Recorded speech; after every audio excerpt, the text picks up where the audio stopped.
नमस्कार, मी प्राजक्ता जोशी. इंडी जर्नलच्या न्यूजपेपर राऊंडअपमध्ये आपल्या सर्वांचं स्वागत आहे. आजच्या राऊंडअपची सुरुवात करूया लोकसत्ताने. राज्य सरकारच्या महात्मा ज्योतिबा फुले यांच्यावर जो पिक्चर काढायचा त्यांचा मानस आहे, यांच्यावर चित्रपट बनवायचा जो त्यांचा प्लॅन आहे, तर तो गेल्या 18 वर्षांपासून का रखडलेला आहे अशी विचारणा करणारी बातमी आज सौरभ कुलश्रेष्ठ यांनी मुंबईवरून दिलेली आहे लोकसत्तासाठी. गेल्या काही वर्षात महाराष्ट्रात चरित्रात्मक चित्रपटांची संख्या आणि लोकप्रियता हे दोन्ही वाढलेलं दिसत आहे. मात्र असं असून सुद्धा महात्मा फुले यांच्यावरचा हा जो चित्रपट आहे तर तो अजूनपर्यंत म्हणजे त्याला मंजुरी मिळून इतके वर्ष झाली तरी सुद्धा 2003 मध्ये या चित्रपटाच्या निर्मितीचा निर्णय झाला होता आणि त्याच्यानंतर इतक्या वर्षांनंतर सुद्धा का त्या चित्रपटाचं काम रखडलेलं आहे याबद्दल बरेच लोक विचारणा करत आहेत. नुकतीच ह्या चित्रपटाची संहिता मंजूर झालेली आहे, त्याच्यामुळे आता ह्याच्या पुढे बाकी सर्व काम होऊन चित्रीकरण पूर्ण होऊन हा चित्रपट नक्की कधी येणार आहे असा प्रश्न सर्वत्र विचारला जात आहे. राज्यात एसटी कर्मचाऱ्यांचा संप जो आहे तो अजून सुद्धा चालू आहे आणि एसटी कर्मचाऱ्यांच्या मागण्यांसाठी उच्चस्तरीय समिती नेमण्याची आणि त्याबाबतचा शासन निर्णय काढण्याचा शासन आदेश काढण्याची मागणी सरकारकडून मान्य होऊन सुद्धा हा संप अजून सुद्धा का चालू ठेवण्यात आलेला आहे असं राज्य सरकारने विचारलेलं आहे. आणि संप सुरू ठेवणाऱ्या ज्या कामगार संघटना आहे तर उच्च न्यायालयाने त्यांच्यावर सोमवारी ताशेरे सुद्धा ओढलेले आहेत आणि न्यायालयाच्या आदेशांचा अवमान करून संप जर सुरूच ठेवला तर त्या संघटना आणि कर्मचाऱ्यांच्या विरुद्ध एसटी महामंडळाला अवमान याचिका दाखल करण्याची सूचना सुद्धा न्यायालयानं काल केली. राफेल डील बद्दलची जी सर्व कॉन्ट्रोवर्सी आहे त्याबद्दलचे खुलासे त्याबद्दलचे वाद ते काही अजूनही संपत नाहीयेत. भारताने खरेदी केलेल्या राफेल लढाऊ विमानांच्या व्यवहारात फ्रेंच कंपनी दसॉ एव्हिएशनने एका मध्यस्थाला 7.5 दशलक्ष युरो म्हणजे सुमारे 65 कोटी रुपये लाच दिल्याचा नवीन दावा मीडियापार्ट या फ्रेंच माध्यमानं केलेला आहे. 36 राफेल विमानांची खरेदी व्यवहार सुरळीतपणे व्हावा यासाठी दसॉ एव्हिएशननं एका मध्यस्थाला एवढे पैसे कमिशन म्हणून दिले होते आणि त्यासाठी बनावट देयक पावत्या म्हणजे बनावट इनव्हॉइसेस तयार करण्यात आले होते.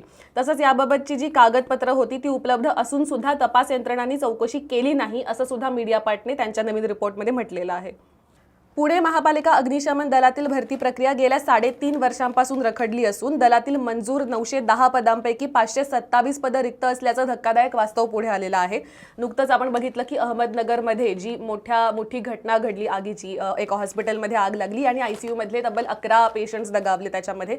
तर त्याच्यानंतर परत एकदा फायर सेफ्टी, फायर ऑडिट आणि हॉस्पिटल्सचं फायर सेफ्टी त्याचबरोबर फायर ब्रिगेडची जी एफिशियन्सी आहे त्यांची जी क्षमता आहे तर त्या सर्वबाबतच्या चर्चा ज्या आहेत त्या परत चालू झालेल्या आहेत आणि त्याच्याच फॉलोअपमध्ये हा रिपोर्ट आलेला आहे. शहराचा विस्तार आणि सुरक्षितता याचा विचार करताना सेवेतली पद दीर्घकाळ रिक्त ठेवणं हे धोक्याचं ठरणार असल्याचं या बातमीमध्ये म्हटलेलं आहे.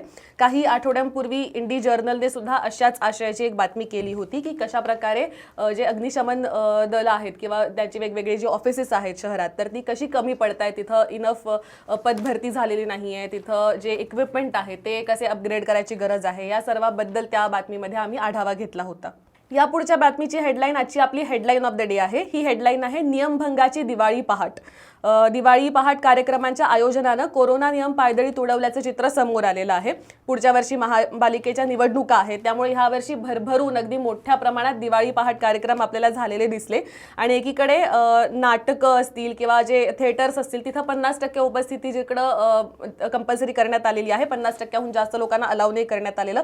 तर दुसरीकडे मात्र या दिवाळी पहाट कार्यक्रमांना भरभरून गर्दी असलेली दिसून येते. अजिबात शारीरिक अंतर राखलं जात नसल्याचं दिसून आलेलं आहे. त्यामुळे आता या नंतर परत जर शहरात पेशंट्स वाढले तर त्याला जबाबदार कोण असणार आहे असा प्रश्न उपस्थित केला जात आहे. हा होता आजचा लोकसत्ता. यापुढचा पेपर आहे द हिंदू. सर्वोच्च न्यायालयानं काल उत्तर प्रदेश सरकारला लखीमपूर खेरी हिंसाचार प्रकरणी जो तपास आहे तर तो ज्या संथ गतीने चालू आहे तर त्यावरनं उत्तर प्रदेश सरकारला फटकारलेलं आहे. जो तपास चालू आहे सध्या तो अजिबात समाधानकारक नसल्याचं त्यांनी म्हटलेलं आहे आणि त्यासाठी त्यांनी उत्तर प्रदेश सरकारला असं सुद्धा सांगितलेलं आहे की एक कमिटी अपॉइंट करा, एखाद्या रिटायर्ड हायकोर्ट जजच्या अंडर ही कमिटी अपॉइंट करा आणि हे जे रिटायर्ड हायकोर्ट जज असतील तर ते शक्यतो उत्तर प्रदेशच्या बाहेरचे असले तर उत्तम असेल असं सुद्धा त्यांनी सांगितलेलं आहे. आज कृष्णदास राजगोपाल यांनी कालच्या या सर्व ही जी सुनावणी झाली तर त्याबद्दलचा सविस्तर रिपोर्ट दिलाय. तमिळनाडूमध्ये मोठ्या प्रमाणात पाऊस पडतोय. आपण काल सुद्धा राऊंडअपमध्ये त्याचा उल्लेख बघितला होता आणि काल ॲक्च्युली बऱ्याच पेपर्समध्ये ती बातमी प्रॉमिनंटली आली होती. पण आज जर आपण बघितलं तर द हिंदूमध्येच फक्त पान एकवर आणि अतिशय प्रॉमिनंटली चेन्नईमध्ये जी पूर परिस्थिती निर्माण झालेली आहे तर त्याबद्दलची बातमी आहे. रविवारी पाऊस पडला होता, काल सुद्धा दिवसभर पाऊस पडला, त्यामुळे बऱ्याच ठिकाणी पूर परिस्थिती चेन्नईमध्ये तसंच चेन्नईच्या आजूबाजूच्या भागामध्ये निर्माण झाली होती. आणि हा पुढचा अख्खा आठवडा चेन्नई, त्याच्या आजूबाजूचे भाग तसंच पुद्दुचेरी या सर्व भागांमध्ये पावसाची शक्यता सांगण्यात आलेली आहे. म्हणजे जोरदार पाऊस होणार असल्याचं हवामान विभागानं सांगितलेलं आहे. त्यामुळे अलर्ट ह्या सर्व भागांना इश्यू करण्यात आलेला आहे.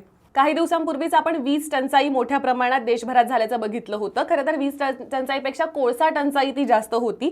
मात्र आज त्याबद्दल काल बोलत असताना पार मिनिस्ट्रीने असं म्हटलेलं आहे की युजली दरवर्षीच मॉन्सून नंतर म्हणजे पावसाळ्याच्या नंतर विजेची मागणी जी आहे ती मोठ्या प्रमाणात वाढते आणि त्याच्यामुळे वीज टंचाई ही थोड्याफार प्रमाणात तयार म्हणजे होतच असते दरवर्षी. तर यावर्षीची वीज टंचाई सुद्धा अशाच कारणामुळे झाली होती आणि काही दिवसातच म्हणजे ह्या वर्षाच्या अखेरपर्यंत हा जो प्रश्न आहे तर तो रिझॉल्व्ह होणार असल्याचं सुद्धा त्यांनी काल म्हटलंय. काल महाराष्ट्रातल्या पालखी महामार्गाच्या भूमिपूजनाच्यासाठी व्हर्च्युअल म्हणजे ऑनलाईन माध्यमाद्वारे पंतप्रधान नरेंद्र मोदी यांनी भाषण केलं. या भाषणाच्या वेळेस त्यांनी असं आवाहन केलेलं आहे की पंढरपूर जे आहे तर पंढरपूर हे देशातलं सर्वात स्वच्छ तीर्थक्षेत्र म्हणून ओळखलं जावं, यासाठी पावलं उचलणं गरजेचं आहे. आज शौमोजित बॅनर्जी यांनी पुण्यावरनं ही बातमी दिली आहे. उत्तर प्रदेशमध्ये तब्बल 90 झिका व्हायरसच्या केसेस सापडलेल्या आहेत, त्यामुळे त्याच्या लगतच्या दिल्लीला सुद्धा आता अलर्ट इश्यू करण्यात आलेला आहे. तसंच ज्या ज्या एरियाजमध्ये ह्या केसेस सापडलेल्या आहेत तर त्या सर्व एरियाजमध्ये असं सांगण्यात आलेलं आहे की नॉन एसेन्शियल ट्रॅव्हल जे आहे सर्वांनी टाळावं, जर गरज असेल तरच बाहेर पडावं, तरच ट्रॅव्हल करावं. त्या व्यतिरिक्त ट्रॅव्हल करू नये, जेणेकरून जोपर्यंत ह्याचं सर्वांचं मॉनिटरिंग होत नाही, ट्रेसिंग होत नाही, कुणाकुणाला झिका व्हायरसची लागण झालेली असू शकते याबद्दलची तपासणी होत नाही, तोपर्यंत सर्वांनी नॉन एसेन्शियल ट्रॅव्हल टाळावं असं ऑथॉरिटीजनी सांगितलेलं आहे. या ज्या 90 केसेस सापडलेल्या आहेत त्यातल्या 17 लहान मुलांना सुद्धा या झिका व्हायरसची लागण झाल्याचं दिसून आलेलं आहे. हा होता आजचा द हिंदू. या पुढच्या पेपर्सकडे वळण्याआधी मी तुम्हा सर्वांना एक अपील करू इच्छिते. आपल्याला माहितीच आहे की इंडी जर्नल हे एक रीडर फंडेड आणि इंडिपेंडंट न्यूज पोर्टल आहे आणि आमचं काम असंच कंटिन्यू करत राहण्यासाठी आम्हाला तुम्हा सर्वांच्या सपोर्टची गरज आहे. आम्ही आमच्या वेबसाईटवर वेगवेगळ्या विषयांना हात घालणारे वेगवेगळ्या बातम्या करत असतो. त्याच्यामधल्या काही इंग्लिशमध्ये असतात तर काही मराठीत असतात, काही सविस्तर लेख असतात, काही छोटे मोठे अपडेट्स असतात, इंटरव्ह्यूज सुद्धा असतात. आमच्या वेबसाईटला नक्की भेट द्या. इंडी जर्नल या नावाचं आमचं एक यूट्यूब चॅनल सुद्धा आहे, त्याला सुद्धा अवश्य भेट द्या. त्याच्यावर आम्ही वेगवेगळे इंटरव्ह्यूज, एक्सप्लेनर व्हिडिओ रिपोर्टाजेस हे वेळोवेळी अपलोड करत असतो. जर आमचं चॅनल तुम्ही सबस्क्राईब केलं तर तुम्हाला इझिली ते आमचे जे सर्व व्हिडिओज असतात ते बघता येतील.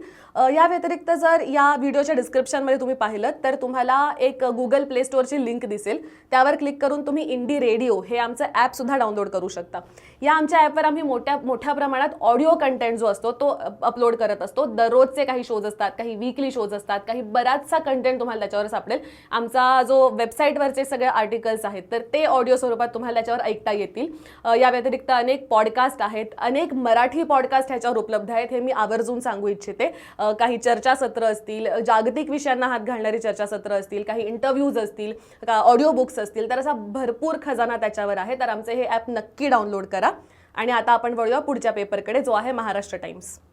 झायडस कॅडिला ही कंपनी केंद्र सरकारला कोरोना प्रतिबंधक झायकोव्ह-डी या लशीचे 1 कोटी डोसेस पुरवणार आहे आणि त्याची किंमत प्रति डोस 265 रुपये असणार आहे. सुईशिवाय ही लस देण्यासाठी लागणाऱ्या ॲप्लिकेटरची किंमत GST वगळून 93 रुपये असेल असं कंपनीने सोमवारी सांगितलेलं आहे. नार्कोटिक्स कंट्रोल ब्युरो म्हणजेच NCBच्या एक विशेष तपास पथकाने बजावलेल्या समन्सला शाहरुख खान याचा मुलगा आर्यन खान सोमवारी गैरहजर राहिला. ताप असल्याने समन्सला येऊ शकत नसल्याचं त्यानं NCBला कळवलेलं आहे. दरम्यान या पथकानं सोमवारी या प्रकरणाशी संबंधित मुंबईत काही ठिकाणांना भेट सुद्धा दिलेली आहे. अमित रुके यांनी आज पुण्यावरून एक महत्त्वाची बातमी मटाच्या अँकरसाठी दिली आहे. केंद्र सरकारकडून घरगुती गॅस सिलेंडरच्या अनुदानाच्या निकषात बदल झालेला असल्यामुळे इंडियन ऑइल आणि हिंदुस्तान पेट्रोलियम या 2 आघाडीच्या कंपन्यांकडून गेल्या 19 महिन्यात 85% ग्राहकांना सवलतीत सिलेंडर मिळालेले नाहीयेत. गेल्या वर्षीच्या म्हणजे 2020च्या फेब्रुवारी आणि मार्च महिन्यात या कंपन्यांनी घरगुती गॅस सिलेंडरसाठी अनुक्रमे 1500 कोटी आणि 750 कोटी दिले होते. पण मासिक अनुदानाची ही रक्कम आता सरासरी 100 कोटी रुपयांपर्यंत खाली आलं असल्याचं असल्याचं या कंपन्यांनी महाराष्ट्र टाइम्सला सांगितल्याचं या रिपोर्टमध्ये म्हटलेलं आहे, जी अतिशय चिंताजनक बाब आहे. शाळा धोरणात महाराष्ट्र मागे असल्याची बातमी आज आदित्य तानावडे यांनी महाराष्ट्र टाइम्ससाठी केलेली आहे. कोरोनाचा प्रादुर्भाव ओसरल्यानंतर 8 ते 9 राज्यांनी प्राथमिक शाळा परत एकदा सुरू करण्याचा निर्णय घेतला होता. महाराष्ट्राने शाळा सुरू करण्याचा निर्णय बऱ्यापैकी उशिरा घेतली असल्याची टीका केली जातच होती. त्याचबरोबर अजूनपर्यंत प्राथमिक शाळा ज्या आहेत त्या सुरू झालेल्या नाहीयेत. तर मग बाकी इतर अनेक राज्य जसं की केरळ, तामिळनाडू, कर्नाटक, दिल्ली, पश्चिम बंगाल ह्यासारख्या राज्यांनी सुद्धा जेव्हा प्राथमिक शाळा सुरू केलेल्या आहेत, तर महाराष्ट्र त्याच्यामध्ये मागे का आहे, महाराष्ट्रातच नेमकी काय अडचण आहे, असा प्रश्न अनेक एक्सपर्ट्सनी आणि अनेकांनी उपस्थित केलेला आहे. काल भारताच्या पुरुष क्रिकेट संघानं T20 वर्ल्ड कप जे चालू आहे तर त्याच्यातली शेवटची सुपर 12 मधली शेवटची मॅच होती नमिबियासोबत. ती मॅच जरी जिंकली असली तरी सुद्धा भारताचा वर्ल्ड कप मधला प्रवास इथेच थांबलेला आहे. कारण 5 पैकी 3 मॅचेस ते जिंकलेले असले तरी पहिल्या 2 मॅचेस हरल्यामुळे त्यांना पुढे नाही जाता आलं, पॉईंट्स कमी पडल्यामुळे. तर ह्या सर्व प्रकरणात टीमवर आणि टीमच्या एकूणच फिटनेसवर किंवा त्यांच्या ते किती दमलेले आहेत किंवा टीमच्या सिलेक्शनवर बऱ्याच मोठ्या प्रमाणात टीका करण्यात आली होती. इनफॅक्ट IPLचा जो अर्धा राहिलेला सीझन होता, जेव्हा दुसरी लाट आली त्यावेळेस IPL जे होतं ते अर्धवट थांबावं लागलं होतं. तर ते वर्ल्ड कपच्या जस्ट आधी पूर्ण करून घेण्यात आलं. त्यामुळे प्लेयर्सना इनफ रेस्ट नाही मिळाली आणि त्यामुळे सुद्धा ते वर्ल्ड कपसाठी फिट नव्हते, अशी टीका सुद्धा बऱ्याच ठिकाणांवरनं करण्यात येते. तर भारताचे क्रिकेटपटू देशाकडून खेळण्यापेक्षा IPL मधील कामगिरीस जास्त महत्त्व देतात, अशी टिप्पणी भारताचे माजी कर्णधार कपिल देव यांनी केली आहे. त्याचवेळी त्यांनी T20 वर्ल्ड कप स्पर्धेतील चुकांची पुनरावृत्ती होणार नाही याची खबरदारी भारतीय क्रिकेट बोर्डाने म्हणजेच BCCIनं घ्यावी अशी सुद्धा सूचना केलेली आहे. गेल्या 4 वर्षांच्या तुलनेत यंदाच्या दिवाळीत पुण्यात ध्वनी प्रदूषणामध्ये घट झाली असल्याची बातमी आज महाराष्ट्र टाइम्सच्या पुणे प्लस या पोरमणीच्या पानेकवर आलेली आहे. कोरोनाच्या प्रादुर्भावामुळे गेल्या वर्षी फटाके उडवण्याची जी राहिलेली कसर होती ती यावर्षी पुणेकरांनी जरी पूर्ण केली असली तरी सुद्धा गेल्या 4 वर्षांच्या तुलनेत यंदाच्या दिवाळीत फटाक्यांमुळे होणारे ध्वनी प्रदूषण घटल्याचा निष्कर्ष महाराष्ट्र प्रदूषण नियंत्रण मंडळानं काढलेला आहे. यंदा सुद्धा दिवाळीत फक्त लक्ष्मीपूजनाला सर्वाधिक फटाके वाजले आणि इतर दिवशी आवाजाच्या पातळीत वाढ न झाल्याचं या निरीक्षणातून दिसलेलं आहे. हा होता आजचा महाराष्ट्र टाइम्स. यापुढचा पेपर आहे इंडियन एक्सप्रेस. येत्या 10 नोव्हेंबरला दिल्ली रिजनल सिक्युरिटी डायलॉग होणार आहे अफगाणिस्तानच्या सिच्युएशनवर, ज्याच्यामध्ये इराण आणि रशिया हे जॉईन करणार आहेत आणि त्यांच्याबरोबर भारत चर्चा करणार आहे. मात्र या चर्चांमध्ये पाकिस्तान तसंच चीनला सुद्धा इन्व्हिटेशन मिळालं होतं. पाकिस्तानने याआधीच आम्ही या चर्चांमध्ये सहभागी होणार नसल्याचं सांगितलं होतं. आता चीनने सुद्धा सांगितलेलं आहे, त्यांनी सुद्धा या चर्चांमधनं माघार घेतलेली आहे. आज शुभजीत रॉय यांनी याबद्दलचा सविस्तर रिपोर्ट इंडियन एक्सप्रेससाठी दिलाय. अहमदनगरमधल्या शासकीय रुग्णालयात एकाची आग लागली होती आणि तिथं ज्या 11 पेशंट्सचा मृत्यू झाला, तर या घटनेच्या फॉलोअपमध्ये आज एक अतिशय महत्त्वाची बातमी रुपसा चक्रवर्ती यांनी मुंबईवरनं दिलेली आहे. हे वर्षभरात आपण अनेक अशा प्रकारचे इन्सिडेंट्स ऐकले असतील, अनेक अशा बातम्या बघितल्या असतील की हॉस्पिटल्समध्ये आगी लागल्या आणि त्याच्यामध्ये पेशंट्सचा मृत्यू झाला. सर्वात पहिली एकदम मेजर ह्यातली घटना साधारण जानेवारी महिन्यात घडली होती. भंडारा जिल्हा रुग्णालयात एका नवजात शिशूंसाठीच्या अतिदक्षता विभागात आग लागली होती आणि अनेक नवजात बालकांचा त्याच्यामध्ये मृत्यू झाला होता. याच्यानंतर महाराष्ट्र सरकारनं काही गाईडलाईन्स काढल्या होत्या, काही त्यांनी असे नियम काढले होते जे सर्व हॉस्पिटल्सना पाळणं मॅन्डेटरी होतं. मात्र त्याच्यानंतर अजून 5 अशा प्रकारच्या हॉस्पिटल्समध्ये मोठ्या आगी लागण्याच्या घटना घडल्या. जवळपास 55 लोकांचा ह्या गेल्या 10 महिन्यात मृत्यू झालेला आहे. मात्र ह्या ज्या गाईडलाईन्स काढल्या होत्या तर त्या गाईडलाईन्स मात्र अजूनपर्यंत सर्व हॉस्पिटल्सनी पाळल्या नसल्याचं दिसून येत आहे. यापुढची बातमी आपली आजची बेस्ट ऑफ द डे बातमी आहे. संतोष सिंग यांनी ही समस्तीपूर पतौरी म्हणजे बिहारमधल्या ह्या गावातनं ही बातमी दिलेली आहे. ही बातमी आहे उमाशंकर ठाकूर या व्यक्तींबद्दल. सप्टेंबर 14ला म्हणजे साधारण 2-1 महिन्यांपूर्वी उमाशंकर ठाकूर यांची 14 वर्षांची मुलगी सायकलनी जवळच ठाकूर यांनी चालू केलेलं एक कोचिंग सेंटर होतं, तर तिथं ती चालली होती. जात असताना वाटेत एका ठिकाणी वाद झाला आणि काही जणांनी तिच्यावर हल्ला केला आणि त्याच्यामध्ये त्या घटनेमध्ये तिची हत्या करण्यात आली, तिचा मृत्यू झाला.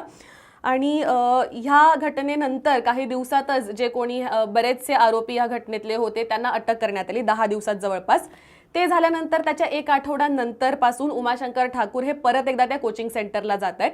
त्यांचं असं म्हणणं आहे की जरी त्यांनी त्यांची मुलगी गमावली असली तरी सुद्धा इतर ज्या अनेक मुली आणि मुलं त्यांच्या कोचिंग सेंटरमध्ये येतात त्यांच्यामध्ये ते त्यांच्या मुलीला बघतायत आणि त्यांचं भविष्य तरी ते नीट करू शकतील ह्याचा प्रयत्न करतायत. खरं तर मरीन इंजिनियर असा ते जॉब करत होते मुंबईमध्ये जवळपास 18 वर्षांपूर्वी आणि गेल्या 18 वर्षांपासून स्वतःचा जॉब सोडून ते बिहारमध्ये गेले. समस्तीपूरमध्ये जाऊन त्यांनी हे कोचिंग सेंटर चालू केलं जेणेकरून आजूबाजूच्या गावामधली जी ग्रामीण भागातली रिमोट भागामधली जी मुलं असतील तर त्यांच्यासाठी हे कोचिंग सेंटर उपलब्ध व्हावं जेणेकरून ते कॉम्पिटेटिव्ह एक्झाम्स असतील इतर काही एक्झाम्स असतील तर ते क्रॅक करायला त्यांना मदत व्हावी म्हणून हे कोचिंग सेंटर त्यांनी चालू केलं होतं. आणि अनेक मुलांना आणि अनेक मुलींना त्यांनी ह्याच्यामध्ये मदत केलेली आहे. आता सध्या सुद्धा त्यांच्या या कोचिंग सेंटरमध्ये तब्बल 30 मुली आहेत. त्यामुळे त्यांच्यावर एवढा मोठा दुःखाचा डोंगर कोसळला असता सुद्धा हे सर्व बाजूला ठेवून त्या मुलांमध्ये स्वतःच्या मुलीला मी बघतो असं म्हणून ते जाऊन त्यांचं काम जे आहे ते चालू ठेवत आहेत. एसटी कर्मचाऱ्यांचा जो संप चालू आहे तर त्यामुळे राज्यभरात प्रवाशांचे खूप मोठ्या प्रमाणात हाल होत आहेत. प्रायव्हेट ट्रॅव्हल्स जे आहेत तर त्यांचे तिकीट सुद्धा अतिशय महाग आहेत. ते सर्वांना परवडण्यासारखे नाही आहेत. त्यामुळे आता प्रवास कसा करायचा, जे गावी गेलेले आहेत त्यांनी परत शहरामध्ये कसं जायचं दिवाळीनंतर असा प्रश्न उपस्थित झालेला आहे. ऑलमोस्ट सर्वच पेपर्समध्ये आज ही बातमी कव्हर करण्यात आलेली आहे. भारतीय पुरुष क्रिकेट संघाच्या वर्ल्ड कपमधल्या कामगिरीबद्दल आज शमिक चक्रवर्ती यांनी सुद्धा एक बातमी केलेली आहे. एक अख्खा लेख लिहिलेला आहे.